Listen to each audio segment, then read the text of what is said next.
como que você casou nesse período tão curto? Não era só no tradutor. Agora não tem mais para onde eu correr. E aí passou 5 meses, a gente casou. Algum perrengue muito ruim. Bem coisa de filme. Foi o deserto. Agora tá nas mãos de Deus, porque eu já tinha tido 3 negadas. Mas tudo dava errado. Eu também fui lambando e ela não aceitava, chorava, chorava, chorava. Foi inacreditável. E muita fé e oração. É com muita alegria e gratidão que eu convido a Caroline para essa entrevista. Oi, Caroline! Oi, Marcelo, tudo bom? Tudo ótimo, muito obrigada por aceitar esse convite para fazer essa entrevista aqui no Brasil Gringa. Eu que agradeço a oportunidade, o convite de trazer a minha história para você e para todo mundo. Apresente-se para a família Brasil Gringa. Olá, eu sou Caroline Tremblay, sou uma brasileira do Pará, casada com um gringo, popularmente chamado de gringo bagaceiro. Morar fora já era um sonho? Sim, desde criança. Eu sonho de morar fora. Minha mãe fala, eu não lembro, mas ela disse que eu falava. Eu não nasci para morar aqui. Isso era uma frase que eu falava para minha mãe quando eu era criança. Então, eu lembro que eu sonhava muito, né, de assistir filmes, tudo eu achava que era onde eu queria viver, né? Eram os locais onde eu queria viver. E você já tinha alguma conexão com o Canadá antes do seu amor? Com o Canadá, eu cheguei a ver muitos anúncios, né? Porque o Canadá sempre aparece anúncios, venha morar no Canadá, né? Bolsas de estudos, enfim. Então eu via muitos anúncios e tudo, mas eu já olhava logo o valor, né? Não, esse valor não cabe no orçamento da minha família, não tem como eu ir, né? Então eu procurava, ficava olhando outros países que eu possivelmente conseguiria arcar, né, para poder fazer um intercâmbio inicialmente. E você chegou a fazer algum intercâmbio? Não, não cheguei a fazer. Em uma época eu tinha planejado, estava me estruturando para fazer um para Irlanda. Eu botei na cabeça que eu queria ir para Dublin e aí, né, fazer inglês e queria ir, né? Isso minha família nem sabe. E aí estava ali conservando, guardando meu dinheirinho, economizando. Na época a gente tinha uma escola infantil e aconteceu que deu tudo errado com a escola, assim, desandou e a gente teve que fechar a escola. Então, tudo que tinha teve que ir para as rescisões, tivemos que arcar, né, com tudo, com todas as despesas naquela época. Então, assim, o sonho foi guardado, né? E aí eu não cheguei a ir para fazer nenhum intercâmbio. Tudo no tempo de Deus, né? Exato. Você tinha algum propósito com o Senhor a respeito de casamento como estrangeiro? Como estava essa parte da sua vida? Não, não tinha. Mas aconteceu que Deus me mostrou o propósito, porque na época que eu conheci o meu marido, eu estava com depressão profunda e com graves quadros de ansiedade, de pânico, né? Tinha acontecido vários fatores e me levaram a esse quadro. E nessa época foi quando surgiu uma amiga do meu pai, que falou que estava tendo uma campanha na igreja dela, e era para mim ir com ela, e era todos os dias, foram 21 dias, meio-dia. E aí, nesse horário, eu não queria ir, né? Meu pai ia lá em casa, me buscava, me levava, me deixava na porta da igreja para me encontrar com a amiga dele. E a gente entrava, e aí tinha dias que eu nem orava, tinha dias que minha cabeça não estava ali, assim, sempre na minha, ali calada. E tinha uma pastora que ela sempre orava por mim, sem nem me conhecer, e ela sempre orava pelo marido. Ah, por um marido para ela. E eu ficava, ai meu Deus, não, marido não precisa, só um namorado tá bom, não quero casar, não quero nem casar. A minha intenção era nem casar na vida. Eu não quero nem casar.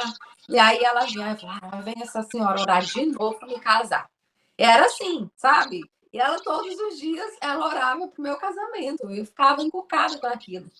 E eu falei, mas gente, eu não tenho nem namorado, e ela tá orando para me casar, não, tá errado. E aí, então, foi esse que eu digo que eu não tinha o propósito, mas Deus que tinha o propósito para minha vida, né? Como você e seu esposo se conheceram? E, então, nós nos conhecemos justamente nessa fase, né? Que eu estava acabadinha mesmo, assim, e nesse período da igreja. Porque enquanto ela orava para mim, né? Nem eu orava, né? A senhora, a pastora orava por mim, pelo meu casamento.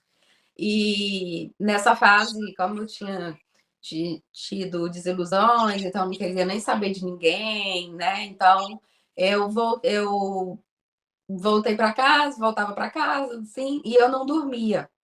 Eu tinha insônia, né? Tenho muitos problemas para dormir até hoje, então eu não conseguia dormir.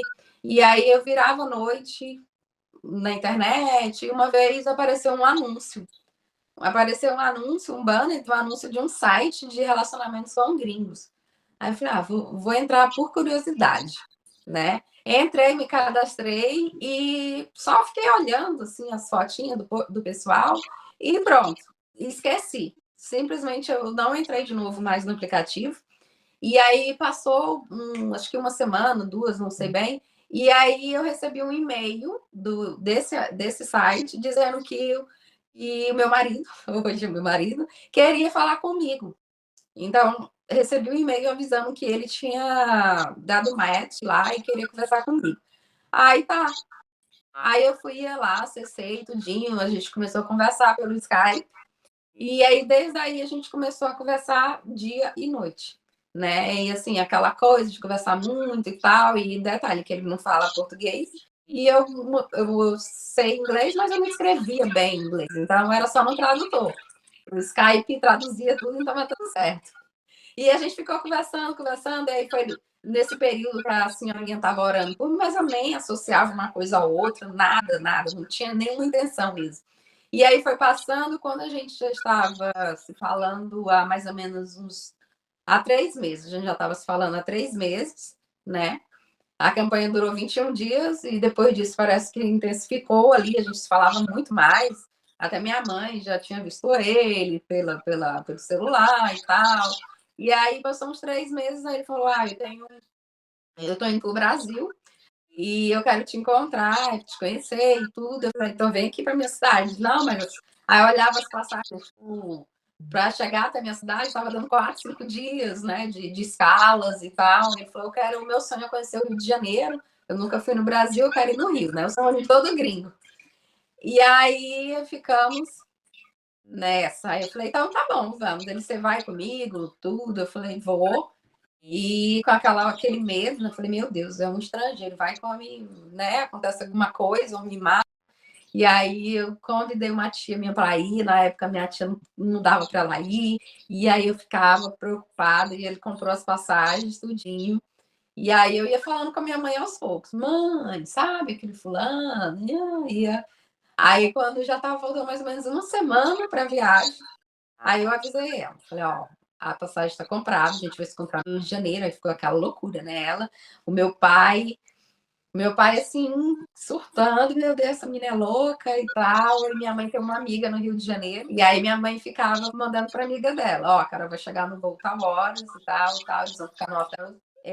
Eu cheguei no aeroporto, acredito que umas 8 horas da manhã, e o voo dele ia chegar meio-dia. Então eu fiquei no aeroporto esperando, no aeroporto de Rio de Janeiro, esperando, naquele, né, aquele nervosismo, aquela aflição, meu Deus, e agora se esse homem chegar e eu não gostar dele? E minha mãe falava, olha, se nada der certo, você vai para a casa da fulana e tal, ou então você paga um hotel, mas foge, não é preciso porque ele está pagando, não é porque você vai encontrar que você precisa ficar lá com ele, se não gostar, vai embora. Não, tá bom, leva seu dinheirinho, volta para casa. E assim foi, né? As passagens eram para 12 dias. Então, assim, era muito tempo junto. Ou dava certo ou dava muito errado, né?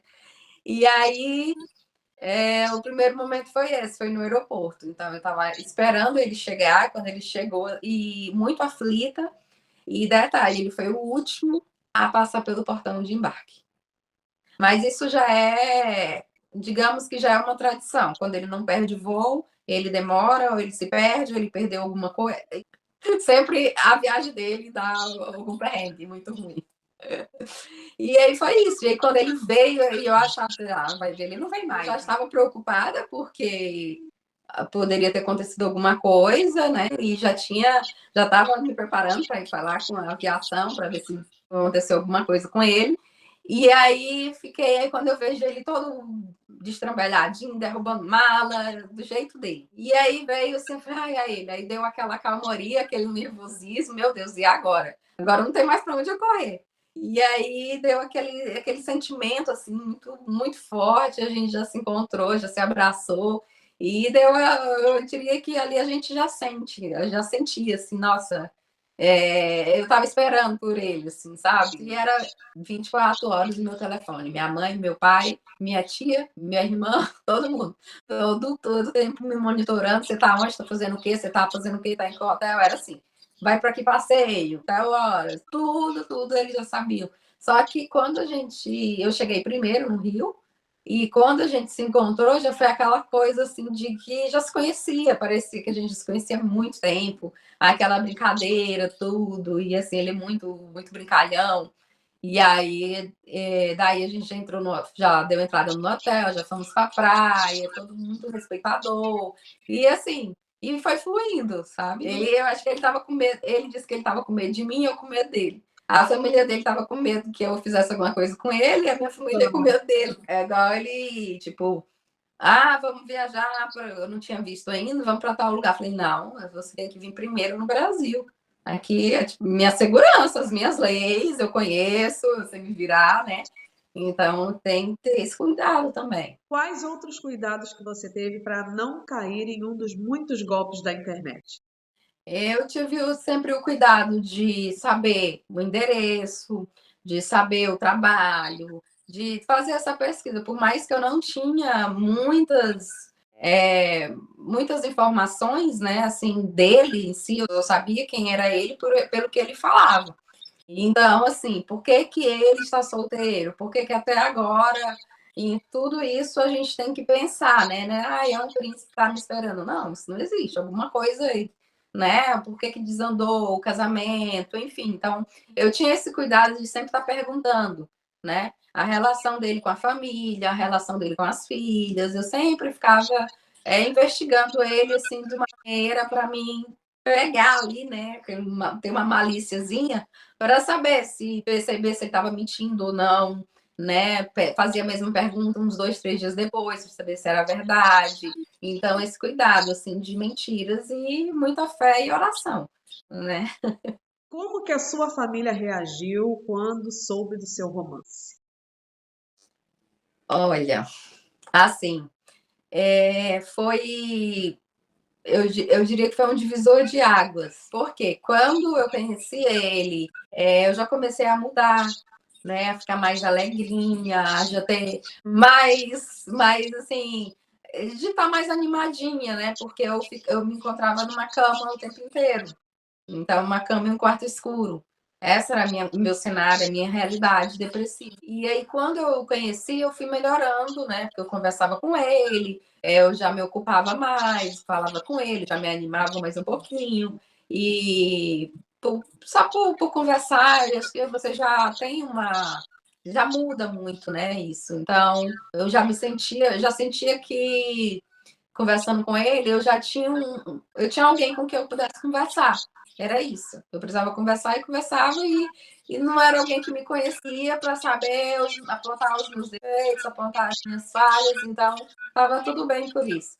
E aí, os meus pais, é tanto por isso que quando eu viajei, os meus pais ficaram, lógico, com medo, com a família toda, com a insegurança, mas ao mesmo tempo feliz, assim, de que pudesse acontecer um relacionamento, de que eu viesse encontrar uma pessoa legal, né? Como ele já se demonstrava ser. E qual o idioma do amor de vocês? Como ele não fala português, então eu tive que me esforçar ainda mais para falar inglês com ele, né? Porque senão a gente não tinha comunicação nenhuma. E aí, o que dificulta um pouco, né? É a questão do francês, porque o inglês dele, ele fala o inglês com um sotaque por causa do francês, porque a primeira língua dele é o francês e o inglês que ele aprendeu. Então ele fala o inglês com sotaque. E aí eu comecei a falar, mas alguma coisa está errada. Tipo, o inglês dele é errado. E aí eu tive que começar, eu voltei para a escolinha de inglês, vamos estudar, e eu ficava, até hoje eu corrijo ele algumas pronúncias, né? Porque o francês ele vai puxar lé, e o inglês não. Então, muita coisa assim, eu já consigo me comunicar ainda melhor com ele, agora que eu estou falando um pouquinho de francês e tá facilitando, mas a princípio era só inglês mesmo, e esqueci uma palavra e ficava. Ai, meu Deus, como é que fala isso em português? Ai, em inglês. Mas deu certo. Até com a minha família tá dando certo. Minha família só fala português e ele se vira. Lá ele faz linguagem, faz mímica e minha família já entende ele. Como foi o seu pedido de casamento? Foi inacreditável. Porque nessa viagem, que foi o nosso primeiro encontro, com 3 dias ele me pediu em casamento. E eu fiquei, meu Deus, e agora? Tá tudo muito bom, o cara é muito bonzinho, muito legal, muito, né? Eu tô amando estar aqui, mas casar, eu nunca quis casar, como é que eu vou casar? E eu fiquei, né? Aí eu falei, não, vamos pensar mais um pouco e tal, aí passou. E aí foi passando, aí a gente foi ao Cristo, fazer o passeio no Cristo Redentor, e lá ele fez o pedido novamente, e já estava no 5º dia de viagem. Eu falei, agora eu vou ter que dizer sim, né? Aqui no Cristo, vou ter que dizer assim, a cena tá muito bonita. E aí tinha muita gente ao redor, ficaram lá aplaudindo, foi bem, assim, bem coisa de filme, sabe? E eu fiquei super sem graça, assim, super sem graça, eu aceitei e tal. Aí depois disso a gente já foi, no outro dia a gente foi ao shopping comprar aliança de noivado, já me deu o anéis de noivado e tudo, e foi fluindo, né? Quando ele te pediu em casamento, então nem aliança não tinha ainda. Nem aliança tinha, só a empolgação mesmo, né? E aí ficou aquela coisa, meu Deus, eu saí de Marabá, eu não tinha nem namorado. Agora eu vou voltar noiva. Olha. E como que foi isso? Voltar para casa noiva? Como que a sua família reagiu? A minha família ficou assim, né? A Carol, como assim? Eu falei, não, eu vou casar com ele e vou embora pro Canadá. Meu Deus, aí começaram, né, aquela preocupação. Só que, assim, ao mesmo tempo, minha família toda já gostava muito dele, sem ter visto ainda, porque eles faz presente, ele sempre se fez muito presente, ligava muito, e aí sempre tinha alguém da minha família, e ele conversava bem, então ele já criou um vínculo, né? E aí ficou aquela coisa. E aí eu ficamos, não, mas aí eu até pensei, falei, mas isso aqui é só empolgação. Eu morando longe, eu morando no Brasil, ele no Canadá, aí se for passar uns 2, 3 meses, ele vai esfriar, na minha cabeça ia ser assim. E iria esfriar, normal, cada um seguia a sua vida e tava tudo bem. E aí tá, até eu assim, meio que não tava levando muito a sério. E aí depois eu falei, não, pera. E aí tinha que explicar, ele publicou a foto, eu também, então virou aquele coisa assim de todo mundo, meu Deus, quem é esse, Carol? Como é que sim, tu tá noiva? Eu falei, não, eu tô noiva. Pronto. Ninguém precisa só falar, mas eu tô noiva. E como assim? E foi. E do primeiro encontro já foi o noivado, e aí passou 5 meses a gente casou. A gente casou em dezembro. A gente se conheceu em julho e a gente casou em dezembro. 5 meses vocês conheceram, noivaram e casaram. Casaram. Em dezembro, que seria para ele conhecer a minha família, ele chegou 3 dias antes do casamento. E aí a minha mãe falava assim: minha filha, tá tudo pronto, mas se por acaso tu quiser desistir, não tem problema, já tá tudo pago, a gente vai fazer a festa do mesmo jeito, todo mundo vai dançar, brincar do mesmo jeito, a festa já tá paga. Eu falei: não, tá bom. E aí, quando ele chegou, e tinha aquela coisa, meu Deus, se ele chegar, ai, minha família, sei lá, tiver algum desentendimento, não gostarem dele. E aí veio parente de todo lado, o pessoal de Macapá, o pessoal de Goiânia, Tocantins, assim, lotou, e era só para íntimos mesmo, assim, meu casamento era para 80 pessoas. E foi assim, gente, pra todos, chegou minha família toda e ele super à vontade com a minha família toda, assim, virou amigo dos meus primos. Então, como ele é muito brincalhão, então assim, todo mundo já pegou amizade com ele, sem nem entender o que ele falava. E aí era fazendo graça com ele, brincando o dia inteiro com ele lá. Então, eu fiquei bem tranquila em relação a isso. Falei, todo mundo gostou, então já tem aprovação para casar, né? Continua o casamento. Só que, assim como aqui nos Estados Unidos existe o visto de noiva, no Canadá você já tem que fazer o visto de esposa. Foi rápido esse processo? Como é que Não. aconteceu? Esse processo realmente foi digamos que foi o deserto do nosso relacionamento. E foi a verdade, assim, se vai acontecer mesmo, se vocês estão dispostos, vocês vão aguentar. E aguentamos muito, muito mesmo, assim, essa fase do processo, primeiro, e o processo, quando a gente montou todo, a agência deu entrada 3 dias antes daquela época, né, que tudo parou. Então, deu entrada, 3 dias depois parou. E aí só veio voltar a funcionar 1 ano e meio depois. Então, fiquei todo o tempo. E aí, nesse período, o primeiro ano de casamento, a gente ficou 1 ano sem se ver. E aí ele não podia vir até o Brasil por restrições do Canadá, que não aceitava a pessoa voltando do Brasil. E, claro, eu não podia entrar no Canadá porque eu não tinha visto.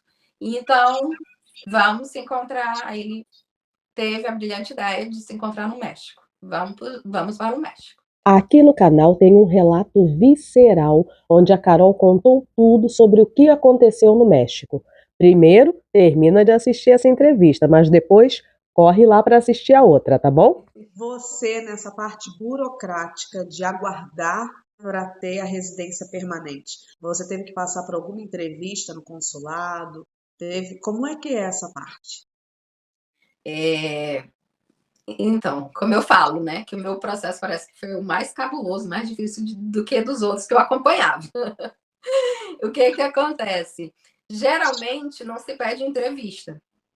Eles vão pedir uma entrevista somente se tiver alguma dúvida ou desconfiar de alguma coisa do casamento. E aí, no meu caso, foi pedido uma entrevista no consulado em São Paulo. E aí fui, né, aquela adrenalina toda. Eles poderiam ligar para ele durante a minha entrevista. Então ele ficou, nesse momento, ele voltou para casa, ele estava trabalhando, ele veio para casa e ficou esperando aqui eu ficar na entrevista, porque poderiam ligar para confirmar. E assim, foi tão de Deus a minha entrevista, tão de Deus, que parecia que, por mais que eu estivesse nervosa, mas pareceu que era uma fofoca de amiga, sabe? Uma amiga, eu contando a minha vida para essa pessoa. Porque igual ela falou para mim, eu te chamei aqui porque eu preciso entender como que você casou nesse período tão curto. Eu preciso entender esse casamento. Como você conhece uma pessoa pela internet e casa, sendo que você só viu ele uma vez? Falei, aconteceu. E não pense que somente na vida da Carol que aconteceu algo assim. Aqui no canal há várias entrevistas onde as lindezas relatam tudo sobre suas histórias de amor a jato.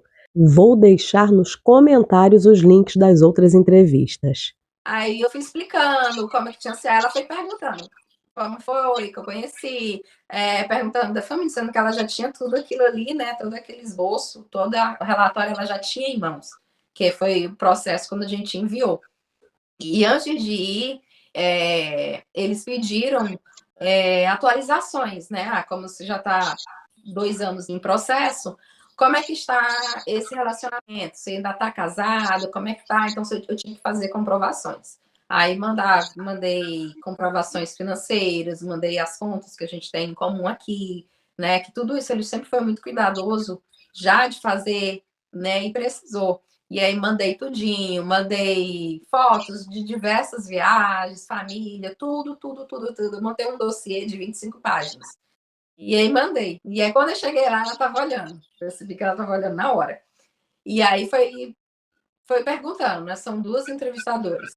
E aí ela foi perguntando sobre como foi o casamento, a questão da família, os nomes da filha dele. Então, tudo isso. Como é que era a relação dele com a minha relação com a família dele. Eu falei, não, gente, todo mundo me conhece. A gente acabou de fazer uma videochamada, eles me desejando boa sorte e tal. Eu falei, E aí fui explicando tudinho como é que funciona, né? Então, aí ela ficou assim, balançava a cabeça, até sorria um pouco, que às vezes eu falava algumas coisas assim, do meu jeito, assim, bem aleatório mesmo, assim, bem espontâneo, e aí ela ria, porque, tipo, como assim ela tá falando isso, né?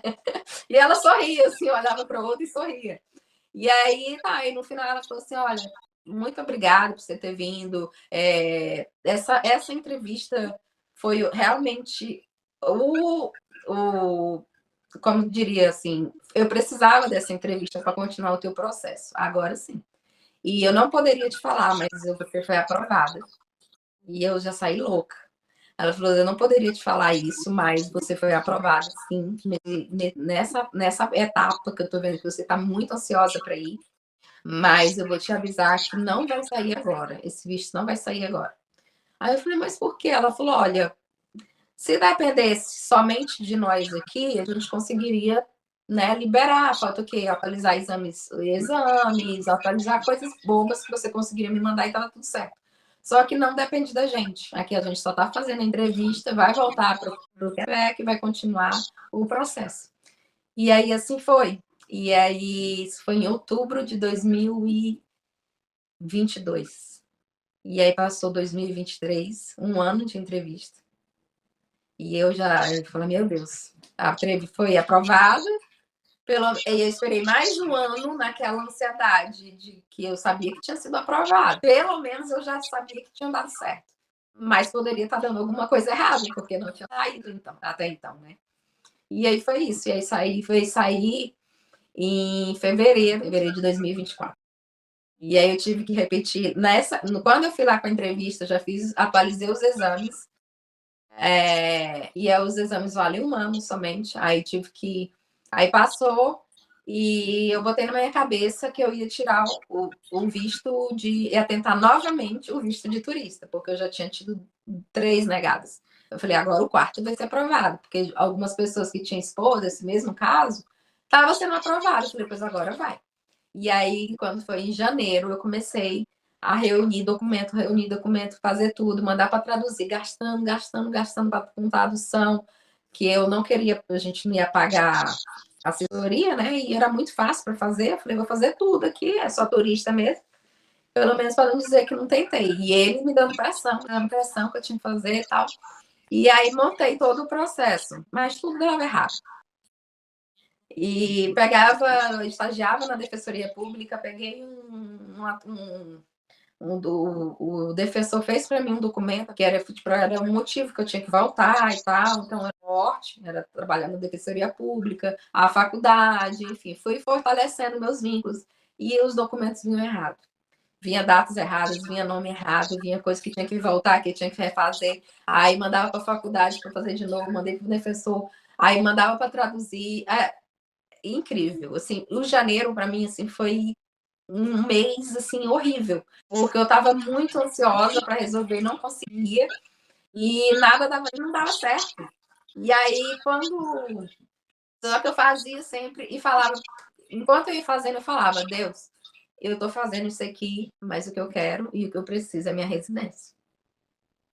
E aí dando errado. Eu falei, e ficava nervosa e, nossa, e não saía para lugar nenhum, só batendo cabeça, mandava ele fazer uma carta, ele fazia uma carta acabando com o consulado, acabando com a imigração, com o governo, e aí lá vai eu, tive que refazer, escrever uma carta por ele, o irmão dele fez outra, né, tô também esculhambando, eu falei, gente, eu não vou ser aprovada. Aí eu fui refazer as cartas de todo mundo, sabe? E aí, e tudo isso, né, levando tempo, e não consegui. Aí no dia que eu sentei, falei, agora eu vou mandar para o consulado, né? Fechei todo o dossiê aqui, agora tá tudo pronto. E aí, quando eu vou, entro aí eu vejo que eu tenho duas representantes legais no meu processo, só poderia ter um. E eu tinha 2 representantes no Canadá. Porque um visto eu tinha feito com uma outra agência, só de turismo, um ano anterior que eu tinha tentado. E aí, e a outra já era o visto de residência que estava continuando com uma outra agência.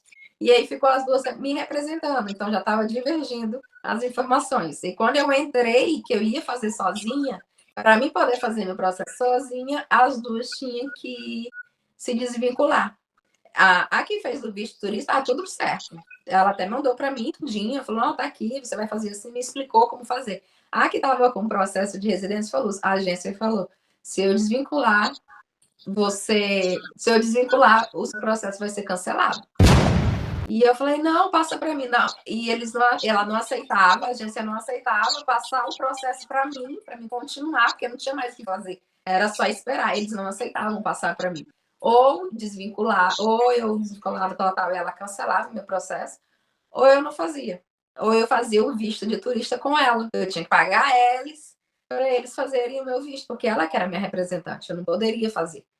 E aí eu fiquei desesperada, desesperada, desesperada. Nesse dia eu chorava, chorava, chorava. Eu falei, meu Deus, agora o que é que eu faço? Eu chorava, chorava, chorava. E eu, sem mentira, eu abaixei minha cabeça, assim, comecei eu chorando na mesa, eu abaixei minha cabeça. E aí chegou o e-mail da que tinha falado, me ensinado, da gente que tinha me ensinado como fazer. Ela me mandou um e-mail, Caroline, chegou um e-mail para você. E aí, quando eu abro o e-mail, era um e-mail pedindo meus exames, pedindo para refazer os exames médicos. E aí ela falou assim: olha, eu acho que.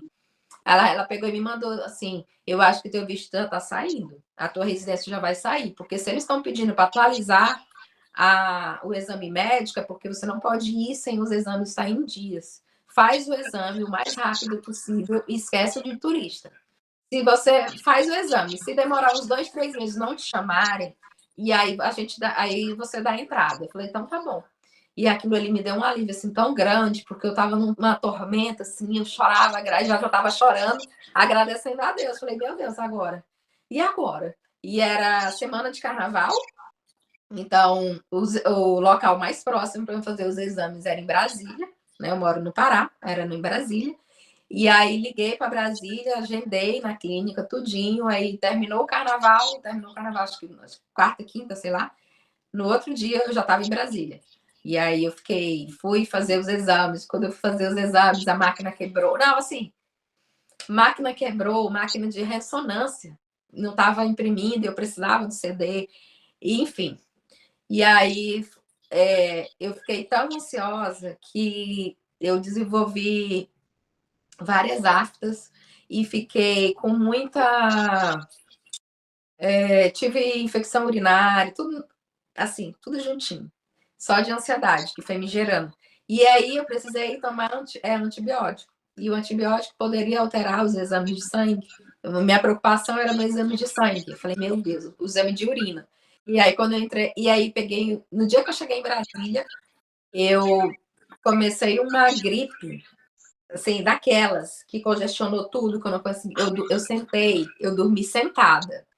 Sentada, assim, porque eu não conseguia respirar. E dando febre. Na hora de fazer os exames, eu acordei assim, acabada. Eu falei, meu Deus, eu só vou mesmo porque eu tô aqui. Porque eu não tinha forças para ir. Aí eu fui. E aí eu usei máscara, né? Cheguei no médico, faz uma consulta médica, depois vai para os exames. Aí eu expliquei pro senhor, pro médico, que eu não estava me sentindo bem, que eu tinha tomado antibiótico, por questão das. Aí ele falou assim: não, não te preocupa, não, vai dar tudo certo. E aí eu preocupada, assim, sabe? E aí fiz os exames tudinho. E aí deu problema com essa máquina e tinha que mandar para outra clínica. E lá vai para outra clínica. Chego na outra clínica, uma fila enorme, esperando com fome. Falei, não, só vou sair daqui com o meu exame. E fiquei. E aí deu certo. Assim, na hora que deu certo, eu falei, ai, meu Deus, obrigada. Obrigada que agora vai. Aí voltei pro hotel e embarquei no outro dia. E aí minha mala foi perdida, assim, tudo acontece. Falei, não tô nem aí, eu quero o meu visto. Voltei, mandei tudinho para a agência mandou de volta lá para eles e todos os dias eu acordava, ligava o computador, olhava se tinha alguma atualização, se eles tinham aberto o programa. Todos os dias, era manhã e noite, manhã e noite, manhã e noite. Eu fazia isso. E aí, né, ficava naquela ansiedade, aí quando já veio. E eu lembro como se fosse hoje, assim, eu estava dirigindo. Nesse dia, meu pai nunca fica doente, meu pai ficou doente, então isso me desestabilizou muito. Meu pai com muita dor na cervical e tal, levei para fazer ressonância, eu tinha que dirigir, levando minha mãe para fazer consulta, aquela coisa, tudo no mesmo dia. E bem assim, bem angustiada. E aí chegou o e-mail na hora que eu estava dirigindo. E aí eu olhei o e-mail, eu parei o carro assim, encostei o carro, abri o e-mail. E aí eu lia, eu não sabia se eu gritava mais no carro, se eu chorava, se eu dirigia. E eu simplesmente fiquei parada no carro, liguei o pisca-alerta na avenida, que é a rua da minha casa, assim, bem movimentada. Parei o carro, assim, o trânsito que se lasca, para me chorar e agradecer a Deus. E chorava, chorava, chorava, chorava, chorava, chorava. E aí tentava ligar pro My Love e ele não atendia, ele não via ligação, ele não tinha visto e-mail, eu doido para falar com ele. E aí eu lembro que eu fiquei assim muito, eu falei, meu Deus, eu vou embora e agora? Aí assim, vem tudo ao mesmo tempo, né? E aí eu voltei, meu pai deitado, todo acabadinho assim, meu pai, o meu vídeo saiu, ele, eu falei, aprovado, meu visto está aprovado, e ficou aquela loucura. Aí fui buscar minha mãe no médico, já contando, ela saiu contando pro hospital inteiro que eu estava indo embora pro Canadá. E eu, mãe, pelo amor de Deus. E ela gritando no hospital.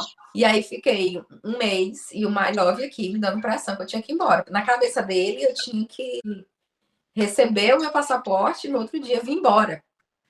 Aí eu falei, não, mas esperar o quê? Eu já estou esperando 4 anos. Eu falei, realmente. Aí, quando eu já estava com a minha família toda lá, eu comprei a passagem. Falei, ó, agora que vocês já vieram, eu comprei a passagem para outra semana, uma semana depois. Quando eu fui embarcar, o voo que era para sair 2, vai sair 6. E eu ia pegar 3 voos, porque eu tinha que estar às 5 horas da manhã em São Paulo. Então, lá mesmo eu já entrei em desespero, eu já gritei, já me esperneei, porque eles tinham que me encaixar em outro. Minha cidade é pequena, não tenho. Não é pequena, mas não tinha outras opções de voos. Tinha que esperar esse chegar. E aí, quando chegou, e era só assim, eu sabia que as escalas não iam dar certo. Quando veio, eu falei pro meu pai, eu liguei para meus pais, né? Falei, olha, pai, eu ainda estou aqui, não vou agora. Ele falou, você vai. Eu falei, pai, mas vai sair daqui 6 horas da tarde, eu não vou chegar a tempo. Ele falou, você sai daqui, você tem que ir, você não vai voltar. E aí fui, sabe? Aquela coisa assim, aquela apreensão, chorava muito, dando crise de ansiedade dentro do avião, assim, foi o pior, um dos piores voos, assim. Aí cheguei em Belém e avisei para como eu falei, para a moça lá, falei, olha, eu tenho um voo tal, por favor, me encaixe o outro, ela não tem como. Era assim. Em resumo, cheguei em Belo Horizonte, não tinha mais voo, o voo estava no pátio, o voo que eu poderia ir, só que como eu tinha bagagem, não dava tempo de entrar com a bagagem. Era o voo que vinha para São Paulo. E aí eu falava, deixa essa mala aí, depois você manda para minha mãe lá no Pará, mas eu quero ir embora, eu tô indo embora. E aí ele, não tem como. E aí me mandaram para um hotel, e o meu voo era 5 horas da manhã, eu cheguei em 7 horas da manhã em São Paulo. Louca, desesperada, gritando, batendo, brigando lá de novo, e aí foi aquela confusão. E aí, como eu não tinha comprado a passagem a internacional por eles, então eles não tinham como me relocar num voo internacional. E aí a companhia aérea com quem eu tinha comprado passagem, e aí ela só faz uma vez por semana para o Canadá. Então eu teria que esperar uma semana para eles me colocarem num voo. Eu falei, eu vou gastar o preço de uma passagem de hotel em São Paulo, de comida, de tudo. Não tem como. E aí ficou aquele desespero. Nossa, foi assim, horrível, horrível, horrível. E aí, quando tá lá em São Paulo, aí ele, My Love ligou e falou assim, não, eu já comprei sua passagem. Você vai viajar no outro dia à noite. Vai pro hotel, descansa, aí pronto, eu descansei. Mas eu tava assim, com tantos dores, eu tava realmente entrando numa crise já de dores da fibromialgia. E aí tomei remédio e tal. Aí quando eu voltei no outro dia, eu falei, agora eu vou entrar no avião, vai dar tudo certo. Em nome de Jesus, nada vai me parar, vou chegar aí no Canadá. Quando eu chego para despassar a mala, minha mala tá 40 quilos, o máximo é 32. Falei, e agora? Ele falou assim, não, você tem que comprar uma outra mala. Eu falei, gente, R$1.000 uma mala desse tamanho no aeroporto. Falei, outra mala. Ele, você comprou outra mala, a gente dispara. Falei, moço, você não tem noção, tanto que eu já gastei. Eu não consigo mais gastar com nada. Comprei uma passagem agora, em cima da hora, para viajar. Ele falou, não. Aí o outro veio de lá, ficou com pena de mim, assim, Deus botou a mão mesmo. Falou, pega aqui esse saco, moça. Enfia sua roupa dentro do saco, leva ali naquele empacotador, sabe? De lacrar. Você paga lá para ele lacrar e eu despacho para você. Você paga só o despacho, vai sair ainda mais em conta. Aí a minha mala foi um saco. Todo mundo fica achando que sempre são flores. Sair do Brasil, tudo flores. Casar com estrangeiro, tudo flores. Então é bom quando a gente tem essa troca, quando a gente conta para os outros verem que existem várias realidades, né? Conta para nós então, como é que foi passar pela imigração canadense? Você finalmente voou e chegou no Canadá. E aí? E aí, chegando aqui no Canadá, eu toda, né, com a minha folhinha de residente canadense, o meu visto no passaporte, falei, pronto, agora eu tô aqui, nada mais me barra. Quando eu chego para entregar para o cônsul, que ele olhou, eu tinha assinado.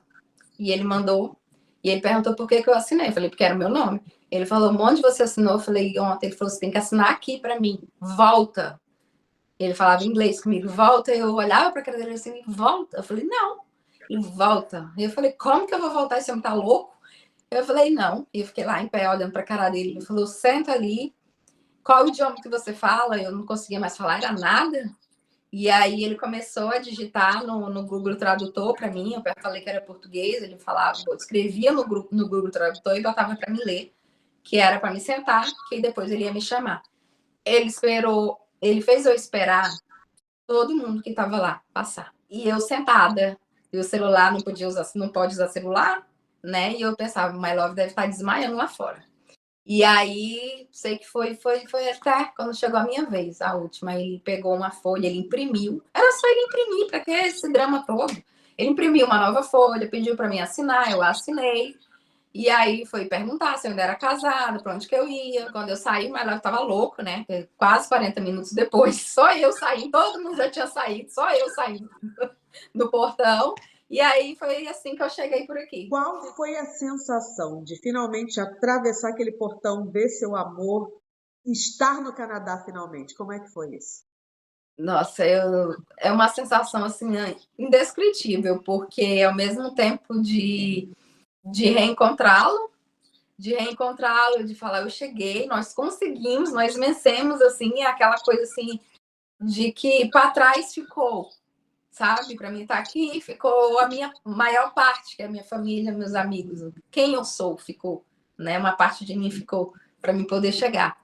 E é isso, assim, quando eu cheguei, abracei ele, falei, agora eu tô aqui, literalmente. E agora, né? Os que ficaram, eu chorava aqui todos os dias. Todo dia eu chorava, assim, um bezerrinho. E quando que você começou a aceitar que o Canadá agora é o seu novo lar? A princípio, nós tivemos. Aí vem uma fase de adaptação, né?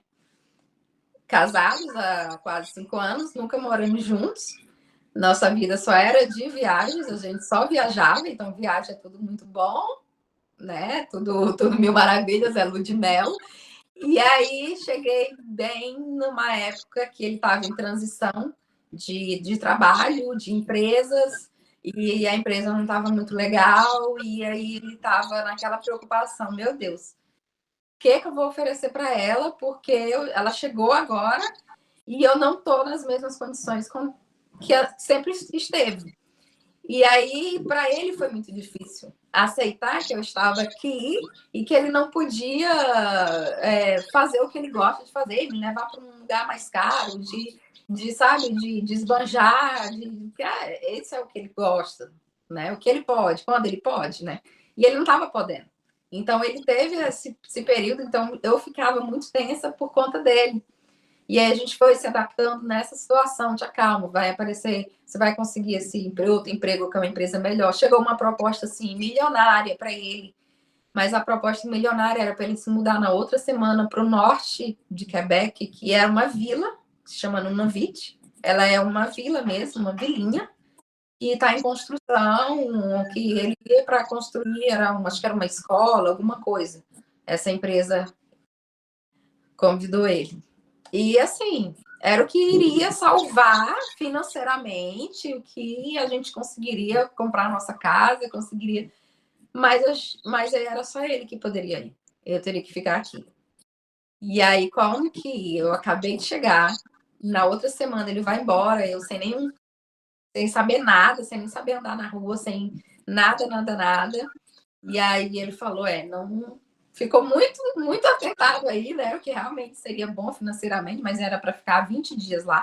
Ficava 20 dias, pegava um avião, viajava 10 horas dentro de um avião teco-teco para chegar aqui e para passar 10 dias. E aí eu falei, não, pelo amor de Deus, não vai. E eu orava, que não tá certo. Como é que eu me casei com você? Como é que a gente nunca morou junto e agora que é a hora de morar junto, a gente não vai morar junto? Não.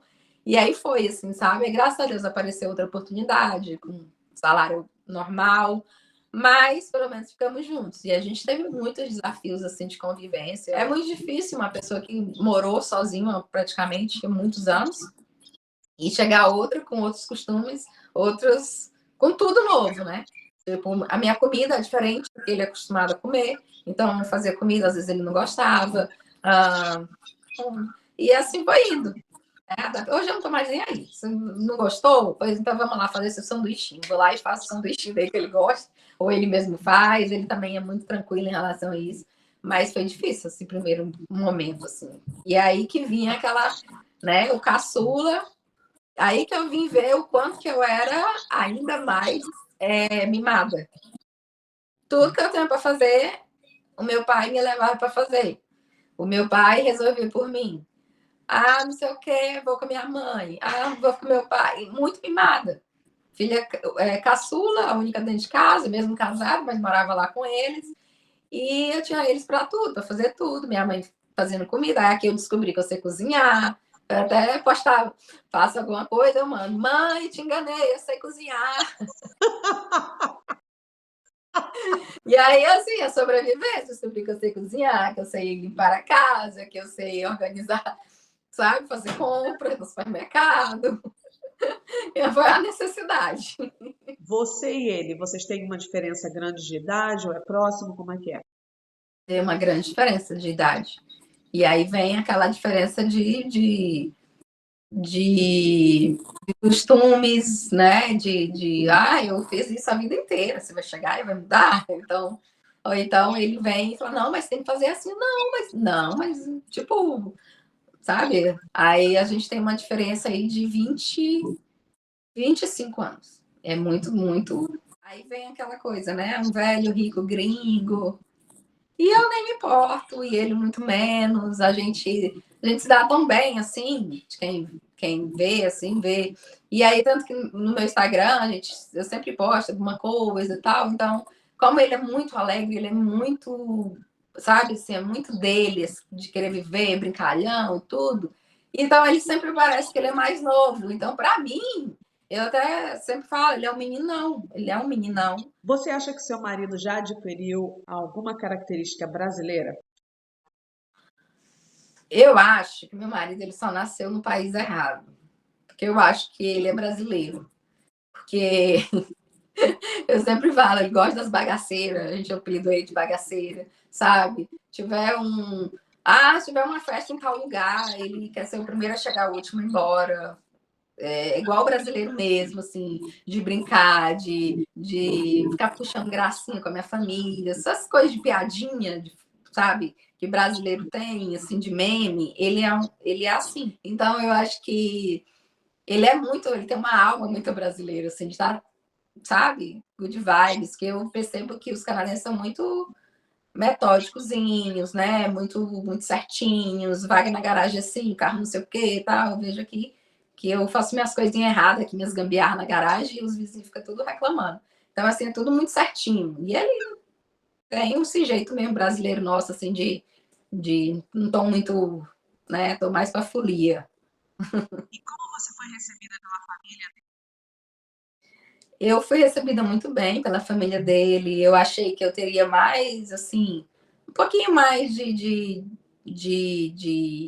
diferenças com as filhas, né? Que são quase da minha idade. Mas não, me receberam super bem também, né? Conversaram, né? E, enfim, todo mundo, a família, porque ele tem 7 irmãos, né? Então eu já conhecia todos, porque ligações, tudo, a gente já se falava. E como eles também não tem essa coisa que nós temos assim brasileira de estar perto, de um visitar o outro, de não tem isso, então, cada um na sua casinha, tá tudo bem, né? O jeitinho deles, eu aceito também. E assim vai indo. Na sua opinião, qual o segredo para um casamento feliz? É o respeito, né? O respeito, a união, ser parceiro. Mas, assim, é isso, nós somos muito parceiros. Eu até falo que ele parece uma. E aqui dentro de casa, quando ele tá aqui, parece. Eu sinto ele como se fosse um menino, assim, uma criança que a mãe não pode nem ir no banheiro, que vai atrás para saber o que tá fazendo. Tá demorando, vai lá. My love, my love, my love. Ai, pelo amor de Deus. É assim, o dia inteiro é assim. A gente tem uma cumplicidade muito boa, graças a Deus, assim. Qual conselho você daria a Caroline no ano passado? Eu diria que eu falaria para ela que bom que não deu certo você desistir. Porque Deus tinha um melhor, realmente tinha um melhor, né? E deu certo. E tá dando certo. Agora. Como você vê a mão de Deus na sua história? Eu vejo a mão de Deus e o cuidado em tudo, assim, em todos os detalhes. Hoje eu já entendo que o tempo que levei para chegar até aqui era para que eu pudesse ter mais maturidade, era para que eu pudesse ter mais comunhão com Deus, para que eu tivesse um relacionamento melhor com Ele, para que eu chegasse aqui e conseguir puxar Ele. Senta aqui, deixa eu ler essa parte da Bíblia para você, que ele nunca tinha nem visto uma Bíblia na vida dele. Então, assim, lê isso aqui, eu coloco no tradutor, mando para ele as palavras, né? Então, é esse amadurecimento, né? Essa fé que eu tenho, né? Que eu consegui adquirindo, aí eu tenho certeza que foi por esse período difícil do processo, né? Então, se eu chegasse aqui antes, logo no início, eu não teria tanta maturidade como eu já tenho até hoje, assim, de entender muita coisa, até entender ele, até de conhecer ele melhor, né? De saber como me levando, as situações, tudinho. É a mão de Deus mesmo. Quais conselhos e alertas você daria para quem quer se relacionar com um canadense? Com canadense e estrangeiro em geral, né? Eu acredito que o primeiro é ter muito cuidado. Muito cuidado, que você não sabe com quem você está lidando, a família, a criação, os costumes, assim, é muito choque, é um choque cultural, é um choque de comportamento, um choque social, assim, então tem que estar muito disposto mesmo para fazer dar certo, né? E o primeiro passo, acho que é esse, é o cuidado, né? De observar muito, de ver mesmo, confirmar se aquela história é verdadeira, porque mesmo a gente tendo histórias verdadeiras, a gente só conhece o outro convivendo. Então, esse é o ponto, né? É observar muito. O ser muito carinhoso, o jeitinho brasileiro que a gente é de chegar, de abraçar, de beijar, isso é o calor do brasileiro e das brasileiras que faz realmente uma diferença, né? Num país gelado, um país frio, que as pessoas não se relacionam de se encontrarem, de não criam laços. Então, assim, o brasileiro realmente faz a diferença. Então, a outra dica é essa, é ser calorosa, ser cuidadosa, abraçar mais, beijar mais. É o que eles sentem muita falta. A Caroline tem uma Instagram e ela posta lá como está sendo a vida dela no Canadá e tudo isso. Caroline, convide as pessoas para o seu Instagram. Gente, o meu Instagram é K no Canadá, vai ficar anotadinho aqui para vocês. Eu compartilho a minha rotina aqui, a minha vivência, que eu vou descobrindo as coisas aqui, às vezes bobagem, mas eu vou descobrindo, eu acho máximo, eu posto. E a minha rotina com o gringo, né, que eu chamo, assim, ele pegou esse apelido no Brasil de gringo bagaceiro, eu só continuo com o apelido dele de gringo bagaceiro, porque ele é destrabalhado, ele é maluquinho, e é muito engraçado. Então, nos sigam aí para vocês ficarem por dentro das aventuras que ele me coloca. Cá, muito obrigada, muito obrigada por essa entrevista maravilhosa, pelo seu tempo. Você venceu com o Senhor. O Senhor esteve com você em todos os momentos e, em nome de Jesus, Ele continuará com você por toda a sua vida aí no Canadá e muitas aventuras, que venham muitas e muitas aventuras de cá do Canadá. Amém, muito obrigada. Eu que agradeço o convite, amei te conhecer. Essa entrevista não foi nenhuma entrevista, foi um papo, uma fofoquinha aqui entre amigas, que para mim isso é muito gratificante. E saiba que agora você tem uma nova amiga aqui no Canadá. E quando. E eu vou ficar te esperando por aqui, tá? Vem nos visitar, já descobri que é pertinho, então venha nos conhecer aqui pessoalmente, tá bom? Fico no aguardo e muito obrigada pelo carinho. Que Deus abençoe esse projeto lindo que você está fazendo, tá? Que vai ser um grande sucesso. Esse projeto está só começando. Amém. Em nome de Jesus, Cá. Beijo, muito Beijo. obrigada e até a próxima. Até a próxima.